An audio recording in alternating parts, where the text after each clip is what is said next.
It's giving the perception that I am for you while actively working against you. I have to win even if I have to destroy her to do it. And it's like, no, you don't. That's our job as leaders, to be like, hey, you okay? Not saying this is how it's supposed to be. I want to be clear. This is cut the wrong way. This is not what I'm saying.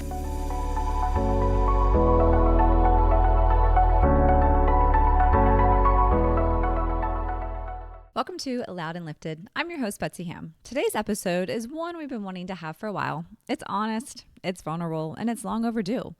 We're talking about betrayal, how it shows up, why it hurts so deeply, and what it teaches us about trust, growth, and leadership. Joining me in person is Kristen Pucci, the powerhouse behind KRAE, an intentional female-founded agency focused on brand and business alignment. Kristen has built her career helping businesses stay true to their values, even when it's hard. And today, she's bringing that same honesty to this conversation. We're diving into the messy moments, those times when someone you trusted didn't show up, they let you down, or flat out worked against you. From broken friendships to workplace politics to being ghosted by women we thought were allies. This episode unpacks what betrayal really looks like and how to rise from it without becoming hardened. So whether you've been burned, you're healing, or you're wondering how to keep showing up without losing yourself, this one's for you. Let's get loud, let's get lifted, and let's get real.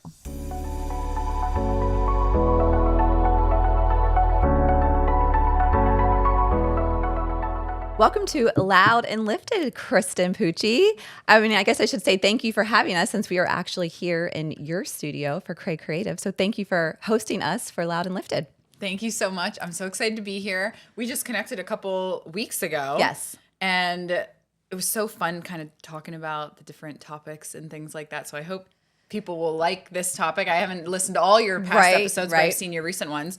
So I'm hopeful people will both like to talk, so this could be really good. Or really long. Or really long. It might be 4 parts. It'll be a 4-part podcast. Yeah, for sure. So it's funny because after just our brief initial conversation, I was like, gosh, I feel like I've known you. Like we have a lot in common. You are an entrepreneur. You started your own business. And as we were talking about how this could tie into Loud and Lifted in our platform, you threw out a big word that you said, I would love to talk about this. And that big word was betrayal. And it wasn't related to talking about Love Island or whatever, right? Like, sorry, I have teenagers that are watching that and, you know all the betrayal that goes on in these reality shows. But with women in the workplace, and you said that, and I was like, oh, that's a great word. Because, Loud and Lifted started with wanting to uplift women and support each other because oftentimes we don't. And one of the times we don't is when we use that big, or happen to do that big B word of betrayal. So let's get into it. And I think, first of all, just so everyone's on the same page, like, how do you define betrayal, especially in a relationship, workplace standpoint? Yeah. So when I was doing just research and just reflecting on my own experience with betrayal, I was like, okay, what does it really feel like? And how can it be? How could it make the most people understand it from a female perspective? And I feel like what it is it's giving the perception that I am for you while actively working against you. Ooh, yes. That's good. And I think that's if I could think about all of my reflection of whether it's personal friendships and professional friendships, it's always been a female, either like, a subordinate or somebody, that I reported to, or somebody of equal that just, they seemed like they were on my team. They would give this impression that they were. Yep. And then I would find out that they weren't, either very slowly with like putting little, pieces together, or it would be some major event that was like, wow, you really put this together. You really spent some time on this. It was intentional. What I mean? Yeah, you spent some time on this. So that would be That's a great definition. example. Yeah. And something else, just when I was kind of doing my little research on it, because it's something we've all experienced it, right? We've been on the other side of that, but it said about it being a violation of trust. And I was like, ooh, violation is a good word, because to your point, we know there's people who aren't supportive of us and maybe aren't, work friends or whatever, and you kind of expect some bad behavior, but that the betrayal part is when you thought somebody really was on your side, in your corner, your cheerleader, and then suddenly something happens and you're betrayed, and there's that violation of trust. Well, they actively deceived you too, right? Like, and I think that's the hard part, is when after the portion of being betrayed, and I agree with you on the trust part, there's the trust with them, but you also lose the trust in yourself. Right. Because you're like, what did I not see? How did I not pick up on this? Like, or the worst case is that you did see something and you ignored it, because as humans, I think we want to, I mean, we don't naturally, I think the best of Sure. people, but we want to think the best of people. So we like saw something and we're like, wow, that didn't really feel good. Or you got a little dig at work and you're like, why'd she do that? Maybe she's just having a bad day. And then it's another dig and another dig. And so I just think it's the trust in yourself that gets worn down too. And then you look at everybody around. But yeah, there's a lot with violating trust for sure. And, and there's like the whole sabotage or backstabbing or gossiping. And that's, a big part, I think, of the betrayal. But then there's also that passive betrayal where maybe someone didn't stick up for you, or they let a rumor go about without you or around you, or whatever it is. Like, so it's kind of like that really intentional betrayal. And then sometimes it's just when someone doesn't have your back or doesn't stand up for you in the workforce too. And I don't know exactly where you want to go with this, but through like sitting down, and I was going to initially come with stories, because that's like my thing as a company, is like telling stories. But then I was like, we could be here for a long time. Yeah. And I think because of this topic, it's one of those topics to me that like a story, why is the purpose of me telling that story, right? I'm like, to show that I've been betrayed. Everybody's been betrayed. Right. And I was like, okay, I don't think stories matter. And I also, just to be very transparent, people would probably figure out who I'm talking about if I did. And like, that's not the point of this podcast. And that's not the point of where I am now. I feel like the point of where I am is that like, when you go through certain things, it's very close to my heart now to be what I needed and to give my younger self the tools I didn't have to go through what I did go through. Right. And so if I can, and it doesn't even have to be somebody younger than me. If it's somebody that's, an executive and they've been dealing with this forever, but they've never heard this concept before. I was sitting there and I was researching it all, and I was like, okay, how do all these stories align? Like where does the betrayal come from? What's happening in the betrayer? So if you're okay, I have five categories that I came up with. Okay, great. And then what I did is I broke them down by the behavior that I saw that probably could have tipped me off to it earlier, but I didn't know it yet. Right. So I have jealousy. Yep. So to be clear, this is what's in the betrayer, what's happening inside the betrayer. So jealousy, insecurity, unhealed wounds, scarcity mindset, and then the desire for power and validation.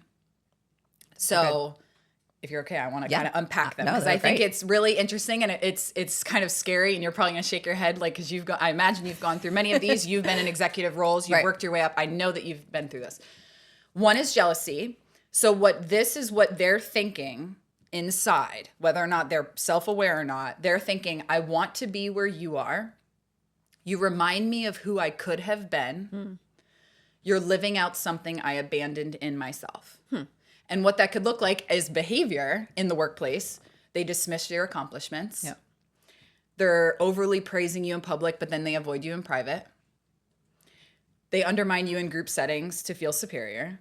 And then the next one would be insecurity. People like her more than me. She's too much. I need to remind her of her place. Right? Yeah, that's fair. She thinks she's better, and I'll show her that she's not.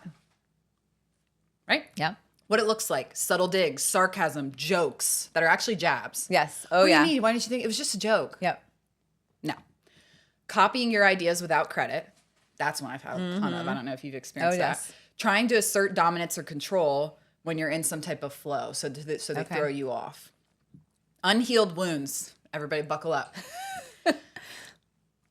We're triggering something in them that's unhealed, right? So like, you remind me of someone who left me. It could be childhood bullying. That's something that's taken so much more time for me to like really settle in on, is that like, if I'm triggering you and you're this upset, it's not me that's making you upset, right? So if you're pretty or popular or you're smarter, it might bring them back to childhood, and they were like, this type of person hurt me. There was this teenage bully, or there was this person, I was on the math team and this other girl was always smarter than me. Or it even could be a sister. True. It could be competitiveness in like childhood. But I'll betray them first before, it could be ghosting. It could be whatever. Scarcity mindset. This one, she believes there's only one seat at the table. Right. I deal with this a lot as a subcontractor. I don't know if I imagine you have with your own company. I feel like a lot of females, if they're my main point of contact, that's not the owner. Because I feel like once you get to the ownership place, you've been beaten up enough and you've been humbled enough that I think you don't really like hold on to a lot of these things, but they still do. And I feel like when we come in, I will know from that first meeting if it's going to work out or it's not.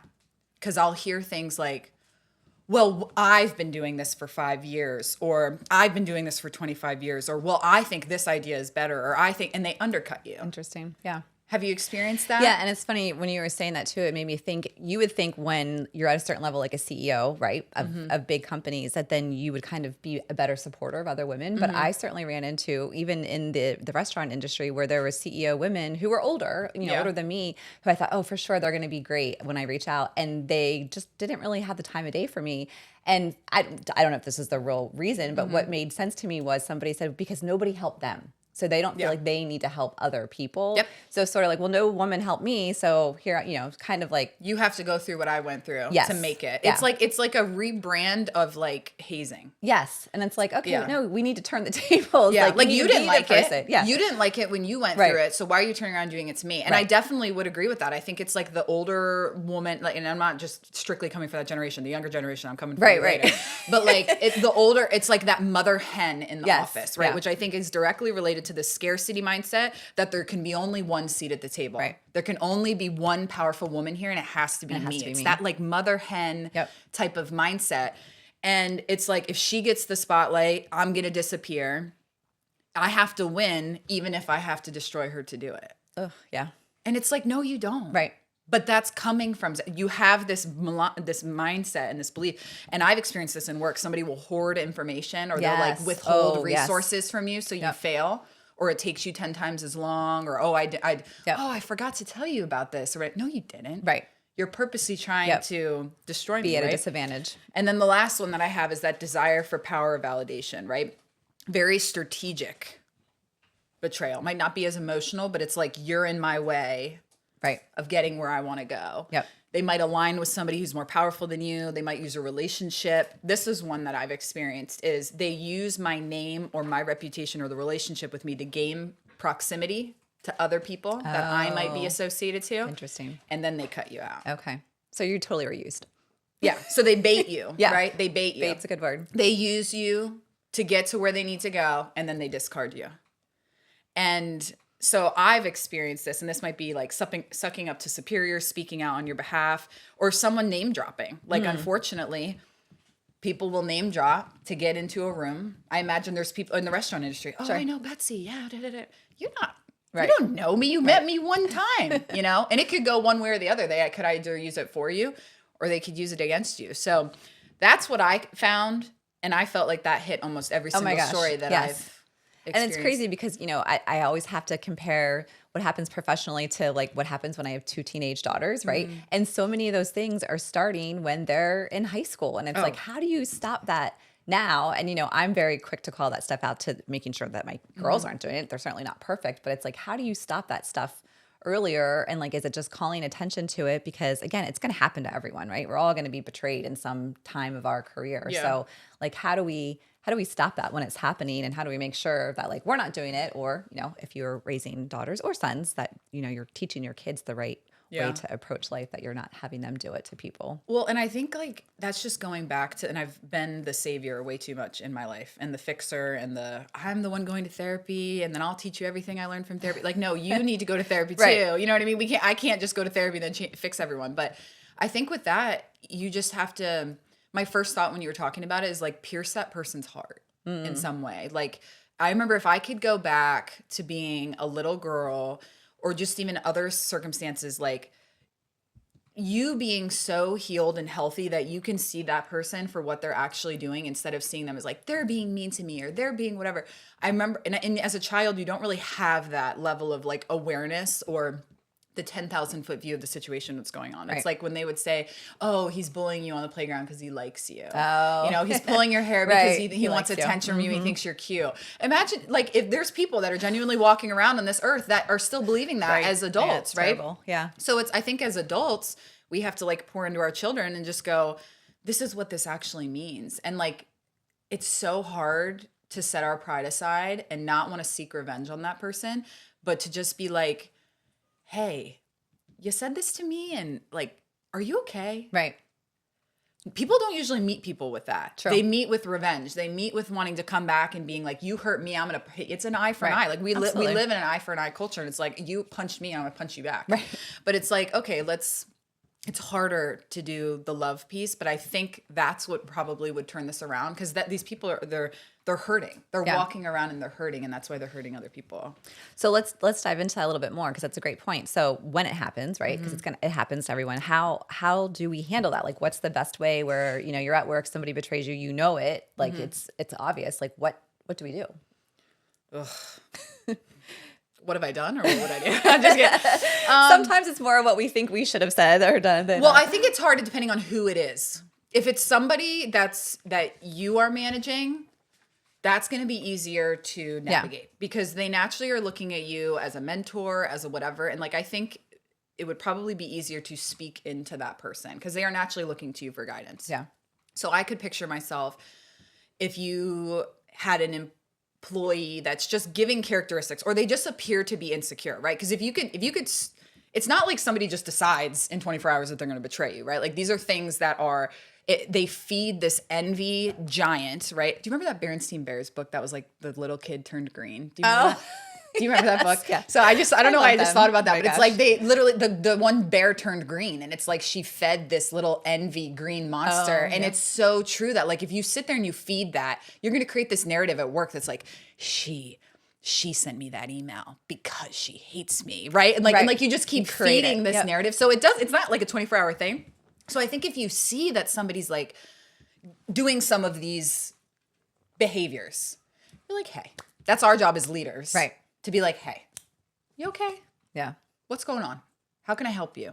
What can I do? You know, and like share that love with them. Now, if it's above you, that's the part that I don't know that there's very much that you can do about that, because I am a major proponent of, I have done the wrong thing many times that I tried to fix that person. I remember in past roles, I would try to meet with them. I would try to be nice to them. And I think that when it's like the authority figure is the one that's trying to betray you. Well, we'll tell a story since we're here. I worked at a company. I'm not going to be specific, so it'd be very obvious as to who it was. But I worked at a company that I had a female boss. I had a male boss, and then it pivoted into a female boss. And I very quickly started going up the ranks. And I knew that this woman, because she was very, like, it's so funny that she gave the perception of being very female, supporting, whatever it's like, but she would take a woman out as quickly as she could, right? And I knew that she had like just had a baby, and she had communicated with us and the team that she was struggling with her body, and she was struggling, you know, she had all these different things going on. Because she went on maternity leave, you know, she wasn't doing as well with her commissions, and like I knew she just wasn't in a good place, right? She wasn't in a good place. But me being the person that reported to her, what am I supposed to do with that? Right? But then me, because I'm not the one having the baby. I'm not the one doing it. And I'm young. I'm like, well, look, 15 years younger than her, right? Right. So my commission's still going up. I'm doing, you know, work, and then I just became the target. Right. You know? Yeah. I became and what are you going to do in that situation? What are you going to do? Yeah. I can't remove my boss. No. And unfortunately, HR teams, sorry, they're not necessarily there for the employees. They're there to protect the company. Fair. And if you're a good HR person, great. But that's been my experience. I just think they're there to protect the company. So what are you going to do? Go to HR? Right. I did go to HR.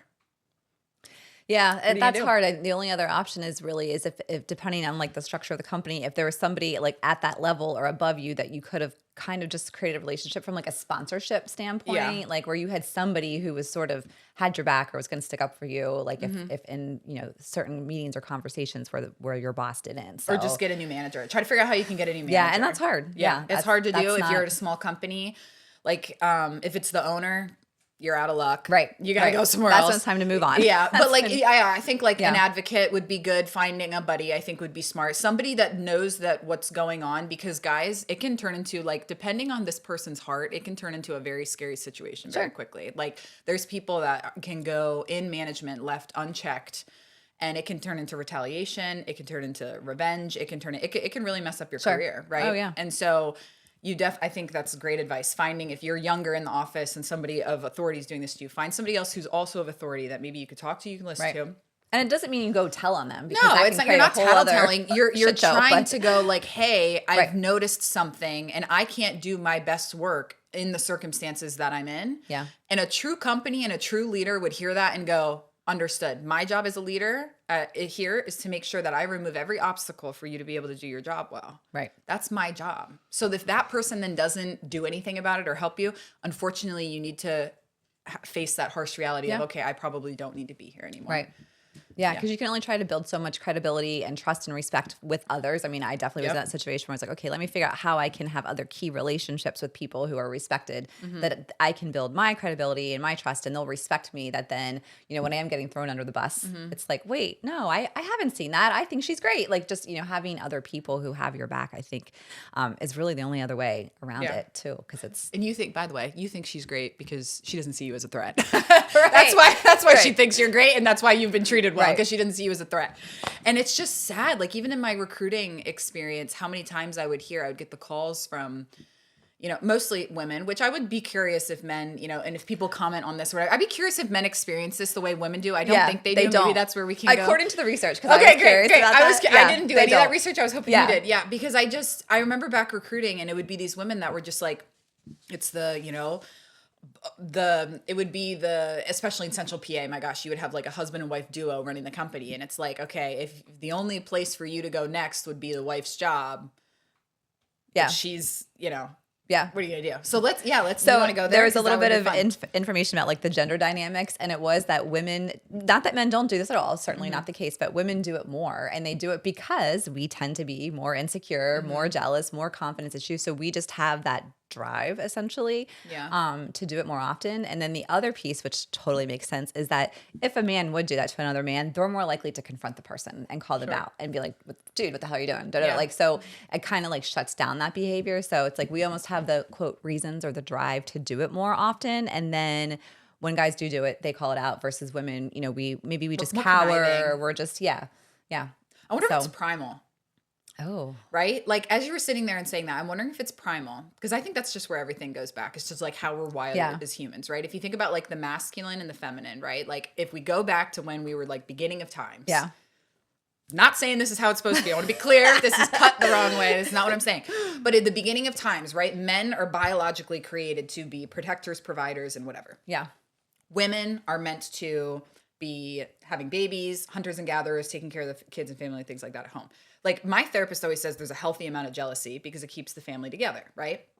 Sure. From a male perspective, you must stay away from my woman, stay away from my man, right? It keeps the family. But then there's like the next level. Yeah. So I'm almost wondering if it's because women have now been in the workforce for however long that they've been in, that dynamic is something it's more challenging for them. Yeah. Right? Because if we were like in our little teepees or our little huts or our little, whatever it is in our little tribes, we would have men that are only working with men, and you would have the women that's only working with women. But the fact that we've like coexisted these men and these women, I think like women want to biologically, I believe this, I think they want to submit to men, and I think they want men to take over and lead, and they want to go.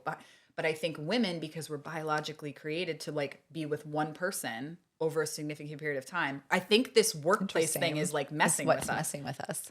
I don't know. I never thought I'm not a scientist, but like as I was sitting there, I'm literally picturing in my mind like all these little. And from a safety perspective, it's not safe to have a new female come in. Right. Have you ever worked on a team of all women? Right now. Right now, minus my dad. Yes. Let me think. I don't think that I have. I've worked very male-dominated roles. I'm trying to think. Only right now. Okay. And do you notice, especially if you can ask me the hard questions. Well, no, I was going to say if you dealt a lot, especially like in men, like what's the difference of being in a group of women versus like when you worked with mostly men? So would be my perspective, because I joke about this all the time. I didn't purposely hire all women. It just kind of was the way that it just happened. Yeah. Like, and I think marketing naturally is gravitated more towards females. Totally. But I had a team of like 9 women. It was like 8 or 9. I don't remember how many we had, but it was a lot. And I made sure as a female leader, knowing what are the very real realities of having a group of females work together, I specifically did things to make sure that we bonded. We didn't see each other as threats. We have so much power as leaders to prevent things like this happening in the workplace. Like one major thing, and you've probably experienced this before, a new person just gets hired. Management doesn't tell you why they've been hired, what their role is, what they're supposed to be doing. And maybe they're doing something a little bit like what you're doing, right? Picture like you being in your younger career. You're in social media and marketing. They just hired Janelle, and now she's in social media and marketing too. What would you think? Probably, no one's told you why she was hired. I've had that happen. Yeah, and what did you think? Or you're like, oh, they're done with me. They want me out. Yeah, exactly right. Yeah. When really, if leadership actually got ahead of it, it was just like, hey, Betsy, like I just want to let you know we're killing it in this department. You're absolutely, but we're noticing that like you got a lot of work on your plate. So we're going to go ahead. We're going to hire somebody else. She's going to be in charge of this. You're going to be in charge of that. And we need you guys to work together as a team because we want you to work well together long term. And we see a lot of opportunity for growth and even adding more members in the future. Wouldn't that probably taken you off your... Right. It comes down to communication. But they don't do that. Right. So I think these, whether it's a male leader or a female leader, they're not taking the primal or whatever, the very real realities of how women work and catering to it. Yeah. Because if someone said that to you, you probably would have felt a lot better. That's fair. People have done that to me. Right. And it does. It makes you think like, are they... we fill the gray area. We're like, is that because I'm not doing my job well? Sure. Is she coming in and then you're going to get rid of me? Is she replacing me? There's all these what ifs. Right. It's from a place of safety. Women are constantly scanning if we're safe. Right. That's a moment you're not safe. No, that's true. And that kind of all goes back to, I think, I don't want to say the root of the issue because we're the root of the issue, but it goes back to like the culture and the leadership and what's tolerated. Because I've certainly been in corporate situations where bad behavior was tolerated. So if you were betraying somebody, if you didn't communicate that, they're hiring just to expand the department, not to take you out, it came back to the culture and that kind of stuff being allowed to happen where communication was shitty or the leadership was shitty and people treated each other like crap. And it was just kind of people looked the other way or didn't act like it happened. And, that's what tears down organizations. That what makes you not productive. That makes the good people leave, right? Because if you are good, quality, respected person, you're gonna be like, okay, forget this. Like, this is not worth my pain and suffering. I'm out. So, that literally tears down organizations and it gets rid of the good people. So it goes back to establishing that from the very top and at every level and holding people accountable. There's going to be bad behavior, but it has to be addressed. And if it's tolerated, then there's probably that opportunity to look for another job if you can. Yeah. And I think too, just as you were talking, I remember hearing something the other day. It was just about how like, as a man, the video was like, as a man, you can't be scared of your wife's emotions. But I think you could take the exact same thing and put it into the workplace. As a male leader, you can't be afraid or avoidant of the female, period.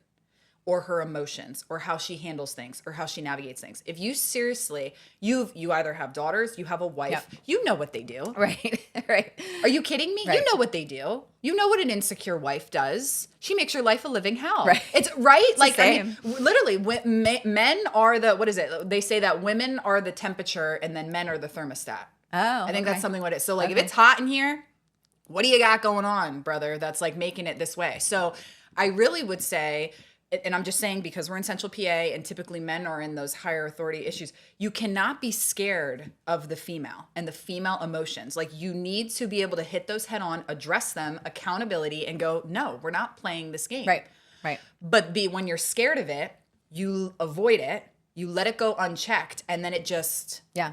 That's and fair. like you're saying, it creates this toxic work environment. Yeah. Like it's really, really sad. And I think the same thing would happen for women who don't want to address male behaviors, but obviously we're just talking about, women. But I think that's a very real thing too, is I think there's a lot of men that are very scared of women and working with women and the way we are emotionally that they're like, husbands do that. Sure. Oh yeah. Boyfriends do that. Boyfriends, husbands, brothers and sisters do that. They're like, I don't want to deal with that. I'm not like that. And that's great. I wish we were a little less emotional, maybe sometimes, but yeah, they have to be able to deal with it and address it. So, and they don't. And I think that's why this type of stuff is so rampant. Like, and you can't be afraid of, it's like they're so fearful of, and I've seen it with my employees with where they worked before and they've told me, or even things that I've experienced, there's mother hens at those work environments that ruined it for A players. Right. Because they have this threat of there can only be one. Right. Your whole organization should be filled with incredible male, female, this, that, all demographics. Yep. But if you have these people that are just so insecure and it's everything's mine and it's hoard. Okay, then you will have that company. It'll just be that person, and whoever that person doesn't see as a threat. So that's going to be employees that suck. You don't want. They're miserable. Don't have good personalities. They're not attractive. Like, you're going to have an employee, a group of losers working for you because Jen from wherever hates everybody. Sure. Do you know what I mean? Oh, totally. No, it's frustrating. So if we try to leave this on a positive note, right? Yes. Like, like again, we're all going to face this. We've all faced this. I'm sure everybody listening to this has had this happen. It's going to happen in the future, right? So like, how do we continue to move forward? And we're not going to fix the insecurity, jealousy issues that mostly women have, that they do this. So what do we do ourselves to be able to deal with betrayal when it does happen, or maybe avoid it? I don't know. Sometimes maybe it's avoidable. I don't know. I would say, so how I would deal with it right now, I'm currently experiencing significant betrayal. I've experienced significant betrayals my entire career. And I've got to say, guys, like, you're going to get that temptation to want to seek revenge and come after them and be like, that's not the truth. Let me tell you what really happened. It doesn't matter. It literally doesn't matter. It does not matter. And I know that temptation is there to speak your truth and say what really happened and tell people this and get it, like, roll around. I almost picture it as like, if there's like drama, it's like a pig rolling around in mud, right? And then there's another pig that walks over and is like, I'm going to roll around with you. And it's like, you're just kind of like, if you want to be a little pig too, you can, whatever. And you're sitting on the outside and you're looking at these people rolling in mud. And you have a choice of whether or not you want to roll around the mud. And what I would advise is, it's tempting. It would feel good. Your body thinks it would feel good, but it's not going to benefit you professionally, personally, or anything at all. Now, as a leader, what I would advise is stop ignoring the very true and real things about human behavior. If you want to be in leadership, you need to understand not just the management, the things that we need to accomplish on a timeline. You also need to recognize that you are managing and you're leading people. And they have pros, they have cons, they have flaws, they are envious, they are jealous, they are happy, they're sad, they're all these different things. And you need to manage people as the whole person, not just act like this whole other thing isn't existing. Your job as a leader is to protect your organization, lead your people, have them be excited and happy about what they're doing. And if you allow behaviors like this to happen, you're not doing your job. Right. So that's how I would respond. No, that makes sense. What about you? No, I agree with everything you said. And I think it's kind of that balance of like identifying when it happens and figuring out how you can move past it. And it is probably not rebuilding the relationship with that person, but like, you got to protect your peace. You got to set boundaries. So making sure you're doing that and continuing to move forward. And to your point, like, don't seek revenge. Like that just becomes the spiral. But, you've got to figure out how you can hold others accountable too, even if it's peers or people below you. So it's being in that environment. And if it's the environment issue, if you're at a business or company that's tolerated, then I think that's when you really do have to take a hard look at, like, do I really want to be here? Do I want to be part of this? If bad behavior is consistently tolerated at your organization. Tolerated. So. That's so good. And I had one more thing that I wanted to make sure is that advice, I guess, that I would give is that most betrayal isn't about you. It's about them not knowing what to do with themselves in the presence of you. Ooh, that's really good. You know what I mean? Yeah, because it really is never about you. It's not about that you. Person's problem, not your problem. There's something about you that is making them very uncomfortable with themselves. And the earlier, and when you're young in your career, like, you don't know that yet. You just are like, do you hate me? Do you not like me? Like, what? Right. Why What are did you I treating me this way? Especially when it's your first job. I mean, my gosh, you have no previous experience. And there's so many toxic work environments. But the quicker that you can realize that this doesn't have anything to do with you, and it's that person, which is so, so hard. Trust me, it is hard. Yes. I think you'll navigate it better in the future. Love that. Good. Thank you. Thank you so much for being part of Loud and Lifted, and thanks for hosting us in your podcast studio. And people want to find out more information on you and KRAE. Where can they find I would say find me on LinkedIn. Kristen Rae Pucci, RAEPUCCI. Kristen Rae Pucci on LinkedIn. Connect with me there, and that'll take you to everywhere else you need to go. Awesome. So, thank you so much. Thank you. Thanks. Thank you so much to Kristen for not only hosting us at her studio, but for showing up with honesty, vulnerability, and strength, and for digging into what so many women have experienced, but we rarely talk about. If this episode stirred something in you, you're not alone. The sting of broken trust is real, but it doesn't define your future. Whether you're healing, rebuilding, or reflecting on how to show up better for others, remember, we get to choose who we become. So let's choose to lift. If this conversation resonated with you, please share it with another woman who needs to hear it. Follow Loud and Lifted wherever you get your podcast and leave us a review. It helps more women find this community. And until next time, stay loud, stay lifted, and keep showing up fully for yourself.